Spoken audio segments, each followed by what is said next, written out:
mean, what you gonna do? What you gonna do? What you gonna do? Like, you can't control something you can't get right. And at the end of the day, you can find yourself in that situation in all your relationships. You could date someone who isn't the type of, doesn't have the typical build that you go for, the typical type of work that you want someone to have.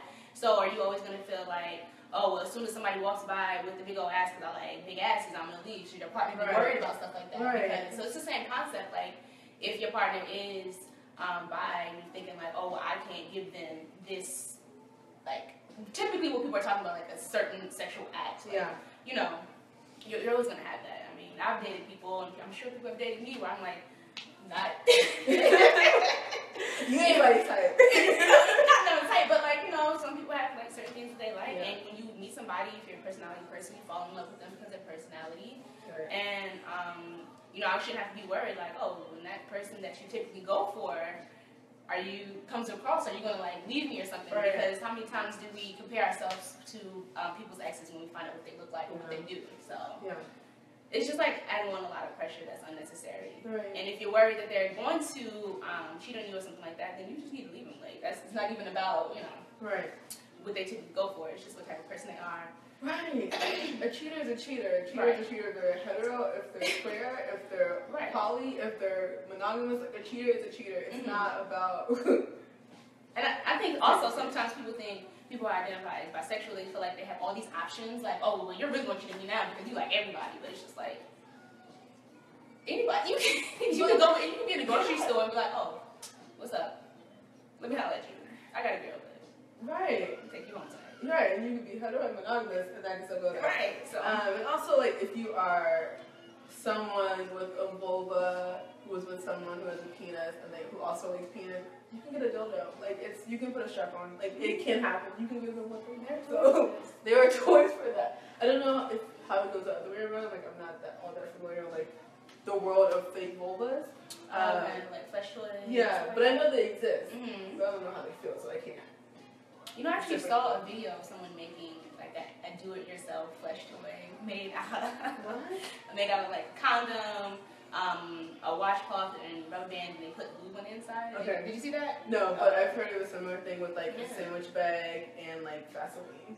That sounds painful. Yeah, it was. I don't know what it was reading. They were like saying like put it between the mattress and stroke it, and I was like, you gonna crush it? But I don't think this will be. That was penises can break. So. Okay. All right. Insecure. Yes. Insecure. I need to watch that. I'm going to binge watch Insecure. Yes. Oh, ready? Yes. Okay.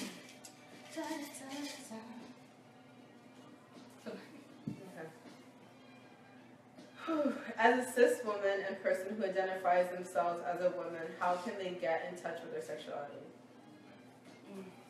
So many people are struggling with this. I mean, my favorite thing to tell people is to masturbate. I think a lot of times getting in touch with our sexuality it just means for us to tune into ourselves. So taking the time to like slow down, not put the pressure on yourself to one orgasm, to like just know it all at one time. It really take yourself on a journey, a personal journey, and like romance yourself. Like we have a worksheet on our website called the Erotic Care Plan, where you can go through what was the first part?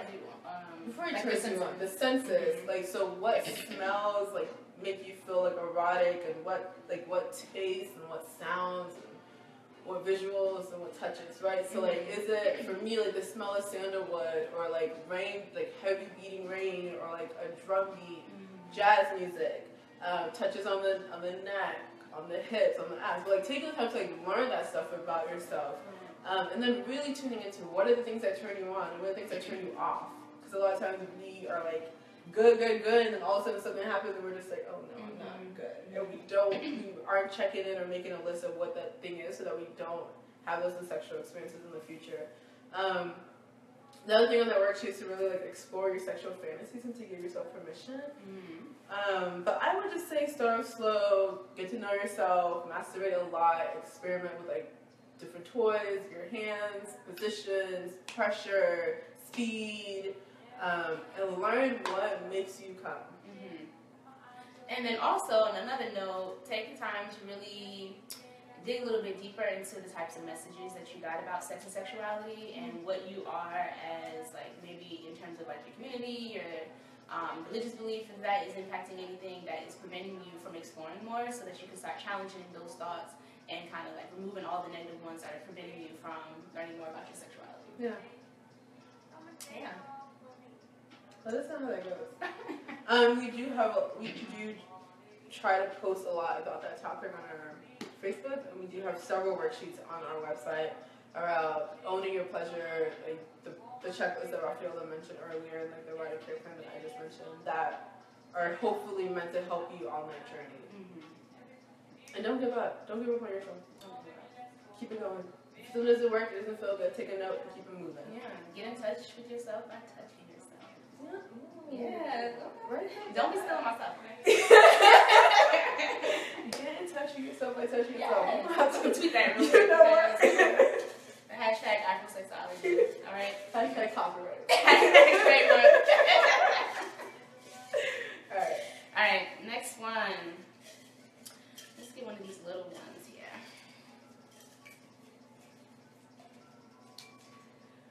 Okay, this isn't a question.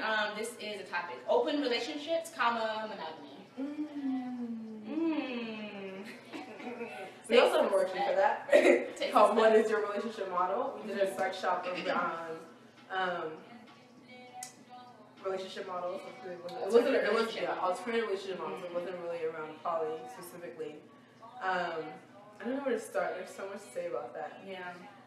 But, I mean, at the beginning of the conversation when we were answering the first question, we were talking about consent and how people who identify as poly and are in open relationships really do that well. They do negotiation well, they do communication well. And there's a lot of things that, like, when I first started talking to Delisha about some of these things, I was like, you know, she told me about a few of her experiences, and I'm just like, that's the same thing that people in monogamous relationships should be doing, but we see that that happens very, very, very negatively and not done well at all in terms of just like setting boundaries, understanding what cheating is for everyone, because you know you get in a relationship and you just assume like, oh, this is cheating, you're not supposed to do this, and then your partner does something and you get upset and they have a different idea or perception what cheating is, and you guys never talked about it. So again, it goes back down to communication, but yeah.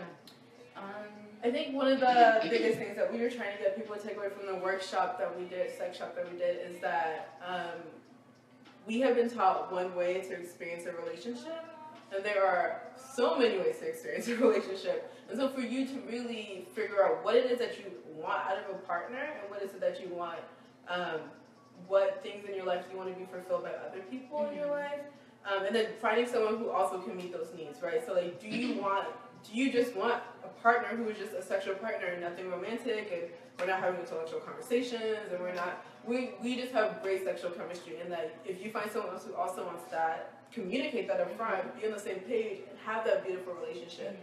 I was learning about partners who were in committed relationships but decided to live in separate houses because they liked their space, and just knowing that you can set those boundaries and you can do whatever you want to do. So, and also, like, really sitting down with yourself and deciding what it is that you want in a partner, and what are, like, your must-haves and things that you can let go or let slide. And are you going to be satisfied if you are going to be missing some of those things because you only want one partner? A lot of times we want that one person to meet all of our needs, and it's impossible. It's a lot of pressure, and it's just, like, unrealistic. So you have to kind of sit down and really talk to yourself, talk to your partner about the most important things, and like, hey, if I really enjoy, you know, going to a museum, that's my thing, or I like hiking, or I like, you know, something like that, and my partner doesn't like it, is that going to be okay for you? Can you live with doing that by yourself, or finding other people to do it with? Yeah. So, Poly 101, so to start off with, if you are thinking about being poly or exploring a poly relationship, so the foundational belief in poly is that there is not a limit to this idea that there's a limit of how much you can love someone, right? So challenging this notion that because I love this person, I'm with this person, means I cannot love these other people, and that this person who I also love or am also attracted to is not a threat on this other relationship. So it's kind of like the concept of like, I was an only child and then my mother gave birth to someone else, and all of a sudden I feel like my mom's gonna love me less, there's less love, and there isn't. They just love each of their children differently, and they have a different relationship with you and with each child, and they connect with different things, and they like accept their different personalities, and they love them both the same. There is no I love you more, I love you less. That is the overarching theme. There are hierarchical. Thank you. Yeah, you got this. There are hierarchical relationships where you can say I love you more, I love you less. But so what I would say is that being poly is amazing because you truly get to have your needs met by different people, and I didn't feel like I was focusing this one person on being my all, and that I like accepted this individual for who they were, and also accept this individual for who they were, and who of a lover they brought out of me, and just how we experienced that differently. So pros, lots of great people in your life who love and support you, and that make you feel great all the time. Your communication skills will go up 1,000 because you have to literally talk about every single thing. You have to define what cheating looks like to you. You have to define what trust looks like to you. You have to define how much time you want to spend with each other. You have to define how you want to operate in public spaces, especially if you live in a small city like we do. Challenge. Con is that it's so many emotions of so many other relationships to manage. So if you're having a hard time managing monogamy, I think managing that times 3 or 4, 5, 6, 7, 8 is a lot. It's a lot. And for me, while there's not a limit to the love you have for someone, there is a limit to my time and to my resources. And so I really had to like say, you know, if I'm truly going to like love these 2 individuals completely, I have to say that I do not have time for other partners. Like I don't have time to like be out there dating for other people because that will cut into the time that I have for these people, for these 2 people who I've committed myself to. And I think that as long as you can make sure that everyone involved feels loved, feels cared for, feels supported, feels heard, feels valued, feels appreciated, that is a beautiful relationship. But once those things begin to become compromised, like when I started working full-time and doing Afrosexology, and I didn't have as much time as I had before, you really have to reevaluate those relationships and to say like, okay, am I able to like love this person, appreciate this person, care for this person? And if not, it's my responsibility, it's our responsibility to like let that go in a very healthy way instead of letting it become like damage. I also like how you mentioned like talking with your partners about what cheating looks like, because I think people hear open relationship and poly and think that it's like a free for all, anything goes all the time, which is not the case. Again, communication is big. You have to do it just to make sure that again, everyone feels heard, cared, and loved, and also everyone is safe. Like period. So I think that's another big thing. It's like such a big buzzword now. Like a lot of stuff that I'm seeing in media is always about like of course, you know, people identify as women are always called sluts and hoes because they have more than one partner, and then the men are just like, oh, that's what's up, bro, you got these 2, you know, and it's just like, come on, but really it's just like there's not a lot of education going on. It's just like a lot of different articles being posted, usually about celebrities who are doing it, but there's no education behind it, and people really don't know what they're doing, and you can do it wrong. Like it's still a process. It's still people. They're humans. People have feelings. They have expectations. We have to communicate those things. Right. And poly looks different for everyone.